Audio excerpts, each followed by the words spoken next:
Hola a todas y a todos, bienvenido a este nuevo video, el segundo video del curso de análisis. Espero que hayan entendido más o menos bien el primer video, donde un poco introduje la noción de la axiomática de conjunto, y hoy día vamos a ver varios axiomas más, tratando de ir completando toda esta axiomática, y ya definitivamente probablemente en el próximo video vamos a terminar, ¿ya? Así que les recuerdo un poquito antes de ir a lo nuevo. ¿En qué estábamos? Estábamos viendo, por ejemplo, estábamos viendo la teoría semántica de conjuntos, ¿cierto? Les había comentado que existen esencialmente dos teorías axiomáticas bastante importantes, la de Zermelo-Fraenkel y la de Voinneumann-Barnay-Gödel. ¿Ya? Y en rojito aquí les puse la que vamos a trabajar en este curso, y que se basaba esencialmente en la noción de clase y la noción de conjunto, ¿ya? Más un axioma particular que se llama el axioma elección, que es el último que vamos a ver. Entonces le había comentado la noción de la teoría, cómo se definía. Había un concepto no definido que era la noción de clase, había unas variables para denotar clase, ¿cierto? X, Y, A, B, lo que uno quiera, y había una relación binaria entre clases que no estaba definida. Esa relación usualmente se llama pertenencia y es esencialmente lo que uno piensa que es, pero tampoco uno la puede definir. Habíamos visto el primer axioma, el de individualidad, que nos mencionaba que todo elemento de un conjunto, de una clase, es único, ¿cierto? Eh, y uno de formación de clases, que es bastante importante, que nos permitía construir todas las clases que quisiéramos siempre que tuviésemos una función proposicional que como variable tuviese una que fuese conjunto, ¿ya? Entonces aquí esto es una anotación, aquí les pasé un pequeño gol la clase anterior, en el sentido de que esto que está acá es una anotación a lo que se está diciendo acá, ¿ya? Esta es lo que usualmente cuando uno era una pequeño o pequeña lo llamaban la anotación por comprensión de un conjunto, ¿ya? A diferencia de la extensión. Esto es una anotación simplemente, lo que es cierto es lo que está acá. Para toda propiedad que me doy, que está cuantificada solo sobre conjunto, entonces hay una clase cuyos únicos miembros son solo aquellos que satisfacen esa propiedad, ya que se denota esencialmente de esta forma. Ok, también vimos la definición de conjunto, ¿no es cierto? X era conjunto si existía una clase a la cual pertenecía, es decir, existe A clase tal que X está en A. ¿Ya? Vimos, por ejemplo, dos clases muy interesantes, la clase de Russell, que la vamos a seguir viendo un poquito más adelante, y la clase universal, ¿ya? Que esencialmente era la clase de todos los conjuntos, así de manera informal. Ambas eran clases propias, es decir, no podían ser conjuntos. Y también definíamos lo que se llamaba la clase vacía, ¿cierto? Que llenaba nuestra intuición de qué significaba ser en cierta forma el conjunto vacío. Bueno, todo esto lo vimos en el video anterior, y llegó un momento en que había que ya empezar a asumir cosas, es decir, a colocar la axiomática encima de la mesa. Y la axiomática lo primero que me decía era que tenía que tener al menos un conjunto, mi teoría, y íbamos a decir que vacío es conjunto, ¿ya? Es decir, la propiedad del conjunto vacío define un conjunto. Esto que está acá define conjunto, ¿ya? Lo que no sé probarlo en realidad. Así que no sé si existe una clase que contenga el vacío así como así, ¿ya? Pero bueno, vacíos conjuntos. Si tengo dos conjuntos también distintos, puedo formar el conjunto que lo une o que lo contiene ambos, que es el conjunto A, B. También esto era axioma. Y ahora sí, ya voy a empezar a ver las cosas nuevas. Lo primero que voy a definir es el par ordenado. Aquí ya me importa el orden A, B. Dado dos clases, puedo definir el par ordenado de esta forma. Y se hace de esta forma para adivinar el orden en que va A y B. ¿Ya? El orden aquí importa, a diferencia de acá. Y como importa aquí, hay que hacerlo de una manera astuta la definición, ¿ya? El primer tipo que encuentre, eh, le tengo que preguntar si tiene dos tipos o si no, ¿ya? Si es solamente un tipo, entonces el primero, y si no el caso, entonces debe ser parte de este de acá. O sea, contiene al primero y al segundo, entonces tengo que irme al otro, ¿ya? Es una manera algorítmica de ordenar A y B.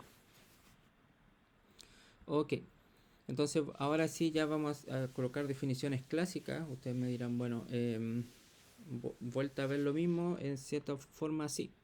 Hay que definirlo todo rigurosamente y cosas que uno por intuición sabe lo que son. ¿Ya? Por ejemplo, el producto cartesiano de clase es esencialmente lo que uno piensa. Son todos los X que son conjuntos y el X se puede escribir como Y con el Y en A, coma Z con el Z en B. ¿Ya? Es simplemente el par ordenado de los Y, Z. De una manera eficiente no eficiente en realidad.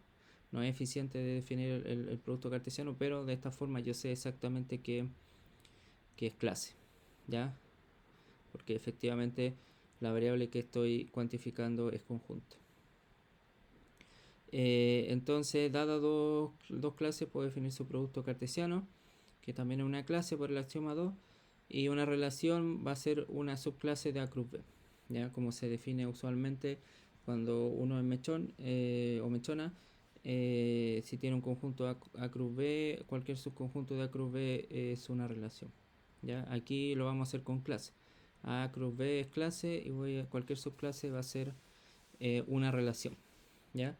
¿Y qué significa ser subclase? Significa simplemente ser subconjunto, digamos. Pero bueno, no es bueno, no es bueno decir que es subconjunto, pero es esta subclase, digamos. Pero bueno, me entenderán lo que quiero decir. En el video anterior esto era subclase, no era subconjunto.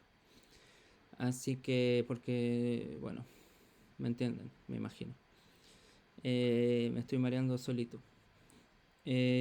Ok, ojo a algo importantísimo, que ser subclase no significa ser conjunto, ¿ya?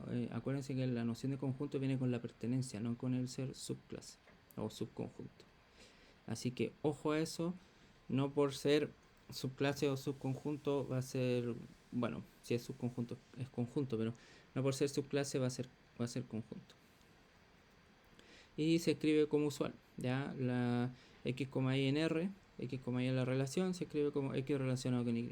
Es simplemente notación, ¿ya? Y volvemos a la notación usual. Una relación R en una clase A cruz B, diremos que es función si para cada x en A existe un único y en B tal que x, y está en la relación, ¿ya? Es decir, cada par x en el conjunto de partida me asocia un único y en el conjunto B o en la clase B en este caso, ¿ya?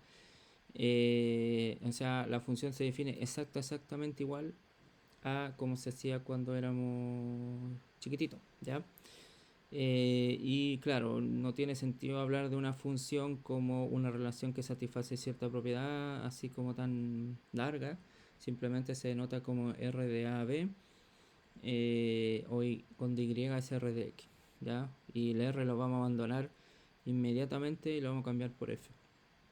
¿Ok? Entonces, eh, entonces lo que quiero como concluir de toda esta cosa es que la noción de función también se puede extender a clase, ya no tiene por qué ser conjunto lo que estoy trabajando, ¿ya?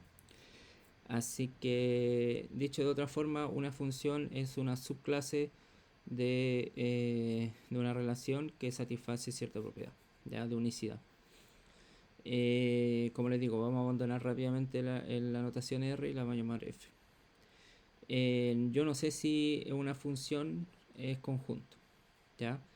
No lo sabemos. Acuérdense que una función es una subclase, pero yo no sé si es conjunto. ¿Ok? Eso, ¿ya? Así que las funciones uno las ve como objetos medio... Usualmente uno los ve como funciones, como cosas que van de un punto a otro. Aquí se hace más riguroso todo y en realidad la función es como una subclase de una clase mayor, de cartesiana. Como les digo, todavía no sabemos si las funciones serán conjuntos. Ya, ahora sí vamos a empezar a generalizar las cosas. Esto se va a usar bastante en el curso y al principio cuesta porque uno se marea fácilmente con tanta generalidad. Pero bueno, poquito a poquito vamos a ir aprendiendo. Vamos a definir lo que son las familias de conjuntos. Me voy a dar un conjunto lambda, es decir, verdaderamente un conjunto. Y voy a decir que una familia de conjunto indizada por lambda es simplemente una función que va de lambda a la clase universal. ¿Ya? ¿Qué significa eso? Significa que esencialmente estoy codificando el índice que es lambda chica. El índice lambda chica, el lambda lo estoy codificando y le asocio un f de lambda que va a ser una clase acá, una subclase de la clase universal, y esa subclase lo voy a llamar a sublambda. Ya, por definición, el valor de f en lambda lo llamo como a sublambda. Y se denota usualmente a la familia de conjunto indizada por lambda a sublambda con lambda en lambda. ¿Ya? Pero tienen que pensar de que de manera rigurosa esto de acá es simplemente una función de los lambda chicos a la clase universal y que me asocia a cada lambda, me asocia un subconjunto, una subclase de la clase universal. ¿Ok? Y se llama familia de conjunto. Ahí yo le estoy pasando un pequeño golazo. No debería decir que son conjuntos los que están acá.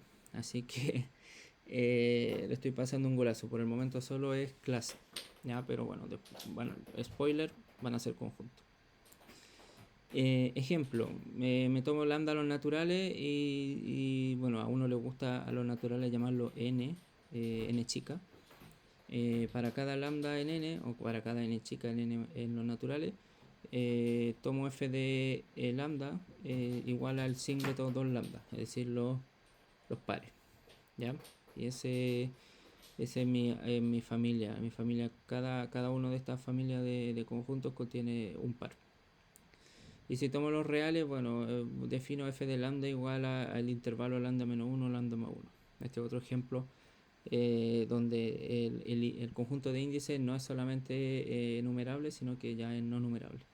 Así que la gracia de esta definición es que me permite indizar por un número no numerable de elementos.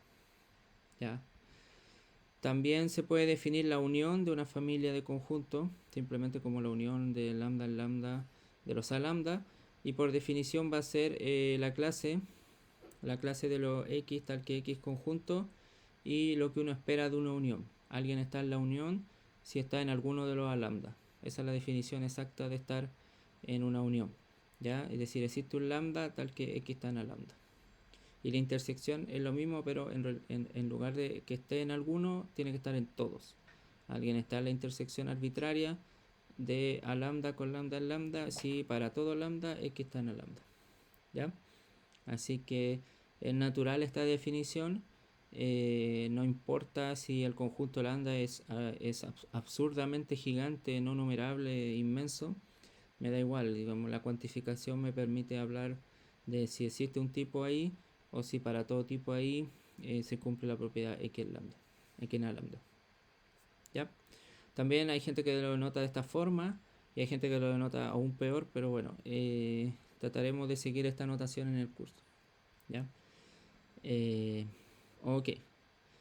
También vamos a definir lo que se llama la pitatoria o el producto arbitrario de conjunto de la manera más rigurosa posible, pero de la menos intuitiva. Ya con esta pitatoria, ustedes, yo creo que la mayoría les va a doler la cabeza la manera que se define, pero es la manera rigurosa de hacerlo.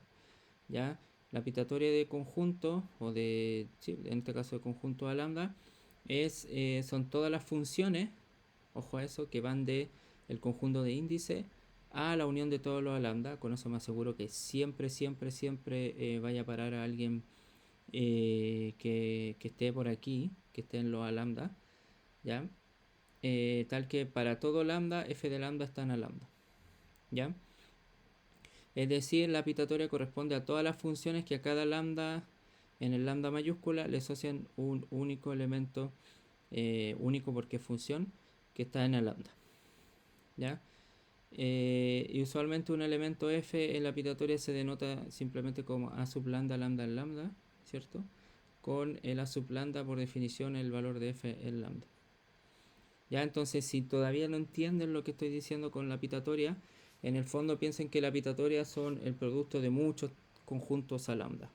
Tienen muchísimos productos cartesianos de estos a lambda. Entonces, por ejemplo, si lambda fuese 1, 2, 3, 4, 5, tendría A1 cruza 2, cruza 3, cruza 4, cruza 5 y así. Entonces, el producto cartesiano simplemente son todos los tipos que son de la forma un tipo en A1, un tipo en A2, un tipo en A3, un tipo en A4, un tipo en A5. Entonces, ese un tipo es esta f, es una elección de un tipo en el a lambda, otra elección de otro tipo en el a lambda prima y así.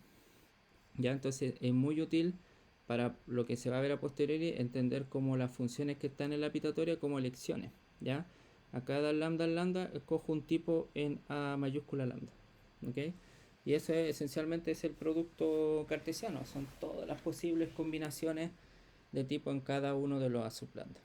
Entonces son todas las posibles elecciones de tipo en a sub lambda. ¿Ya? Entonces por eso hace sentido esta definición mucho más que ¿cómo se llama? Que la definición usual, que es como intuitiva, ciertamente, pero rigurosamente yo no sé cómo extenderla a un producto arbitrario. ¿Ya? La gracia es que aquí estoy haciendo el producto arbitrario de conjunto a sub lambda. Ya. Aquí hay varias cosas que yo todavía no puedo verificar porque todavía no tengo los axiomas a mano. De partida, podría haber definido esencialmente también producto arbitrario de clase. Ya no es tan grave cambiar conjunto por clase. El problema es que yo no, ahí sí que le aseguro que no tengo idea si lo que va a quedar es conjunto. ¿Ya? Pero el producto arbitrario conjunto vamos a ver que va a dar conjunto. ¿Ya? Y para eso hay que asegurarse que la función sea conjunto, bueno, que la unión arbitraria de conjunto sea conjunto y bueno, alguna que otra cosa más, ¿ya? Entonces, por el momento no tengo idea qué es esto, pero al menos sé que es clase porque está cuantificada por algo que todavía no sé si es conjunto. Así que todavía no sé demostrarlo, ¿ya? Todavía no sé que una función es conjunto. Pero bueno, lo digo ahora. En realidad no lo digo ahora, lo digo en la próxima clase. El primer axioma importante que tengo que asumir. Ya basta de tanta generalidad. Necesito aterrizar un poquito las cosas y necesito saber si la unión arbitraria de conjunto va a ser conjunto. Y ese es el axioma 5. La unión arbitraria de conjunto es conjunto. Por lo tanto, este lambda es conjunto y esta unión también es conjunto. ¿Ya? Así que me gustaría decir que una función es conjunto. Porque, ¿por qué razón? Porque me gustaría decir que este producto cartesiano es conjunto y un subconjunto de un conjunto también es conjunto y por lo tanto una función también es conjunto.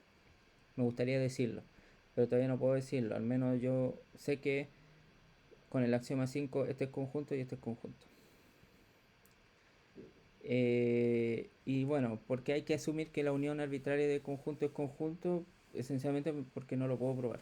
Ya la unión arbitraria es un concepto demasiado abstracto, puede ser un conjunto inmenso, el conjunto de índices, y yo no tengo manera de asegurarme que una unión sobre un conjunto tan grande de índices podría dar conjunto. ¿Qué pasa con la intersección arbitraria? Bueno, va a ser parte de la próxima clase y de algunos de los problemas que podría dejarles como ejercicio. Este otro axioma importante que dice que si tengo un conjunto A y A caligráfica es una clase y tengo una función, entonces la imagen por f del conjunto A, que es esencialmente lo que uno espera que sea la imagen de un conjunto, es conjunto. ¿Ya? Y se llama del reemplazo porque esencialmente se reemplaza al conjunto A vía f por f de A. ¿Ya? Por eso se llama reemplazo. Entonces, el axioma dice que la imagen de un conjunto es conjunto si f es función. ¿Ya?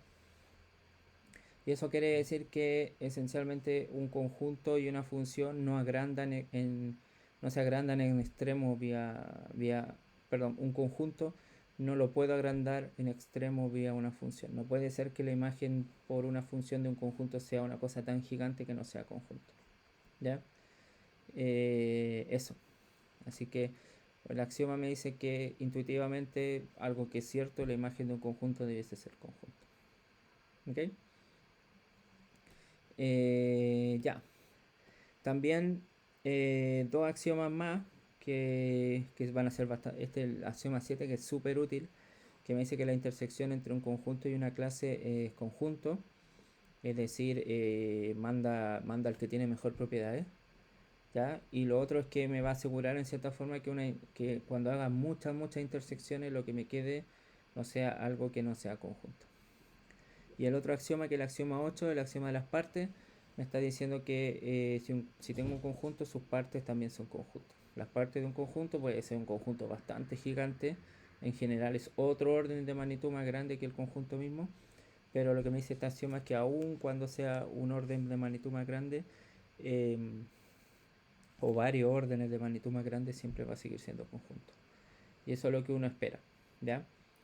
Entonces ahí uno como que en particular se evita tipos de problemas del estilo ¿qué pasa si tengo la clase universal? ¿Qué son las partes de la clase universal? ¿Ya?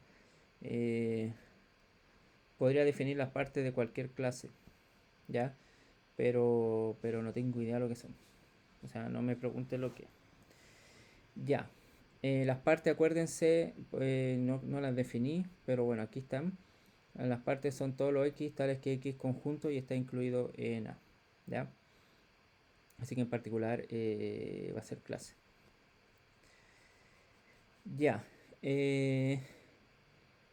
Aquí hay dos ejercicios que los resuelvo en esta parte. Por ejemplo, si tengo un conjunto A y tengo una subclase contenida en A, entonces la subclase tiene que ser conjunto. Y eso ya, bueno, algo intuitivo. Si tengo un conjunto y tengo algo que está como medio contenido en eso, entonces debiese ser conjunto. Y la razón es simple, porque A caligráfica al ser subclase es simplemente A inter A caligráfica. ¿Ya? Yo les pido que verifiquen esto, es simplemente escribir la definición de la intersección entre la clase A y la clase A caligráfica y darse cuenta que en realidad es la clase A caligráfica. Entonces, como tengo la intersección de un conjunto con una clase, entonces queda que este tipo tiene que ser conjunto. Aquí va otra propiedad bastante importante que tiene que ver cuando sé a priori que mi especie de mi conjunto, o sea, cuando sé a priori una propiedad que me diga que algo es conjunto, puedo usarlo, digamos, en la definición de un conjunto. Me mareé un poco, pero bueno, se lo explico. Tengo un conjunto A mayúscula, tengo P de X una propiedad, entonces lo que uno le gustaría decir es que X en A tal que P de X es conjunto. ¿Ya? Eso es todo. Le gustaría decir, pero esto, bueno, esto no es o sea, no es algo, esto no está definido, es simplemente aquí lo defino. ¿Ya? Es una definición, yo no sé lo que significa x en a tal que p de x, ¿ya? Para mí significa que los x tal que x conjunto y x está en a y p de x, ¿ya? Que es lo natural que uno piensa que debiese ser, ¿ok? Es decir, este x está en a se envía hacia adentro. Y esa es la verdadera definición y esa es la manera rigurosa de definirlo, ¿ya? Pero aquí lo llamo b este conjunto, o sea, esta clase, y lo que digo que esta clase es conjunto, ¿ya? Solo por el hecho de que tengo esta propiedad adicional. La propiedad adicional es que estoy en un conjunto A. A ver, no es difícil la demostración. Por el axioma 2, esto es clase. ¿Ya? Porque este es un p tilde de x, este aquí es un p tilde de x, y bueno, por lo mismo, p tilde de x, esto me define una clase. ¿Ok? Pero lo interesante es que B se puede escribir como A inter A caligráfica, donde A caligráfica es lo que le falta a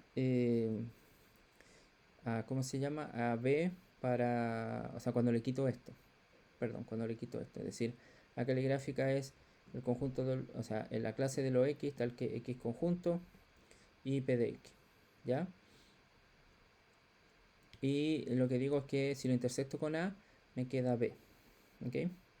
Por definición de intersección.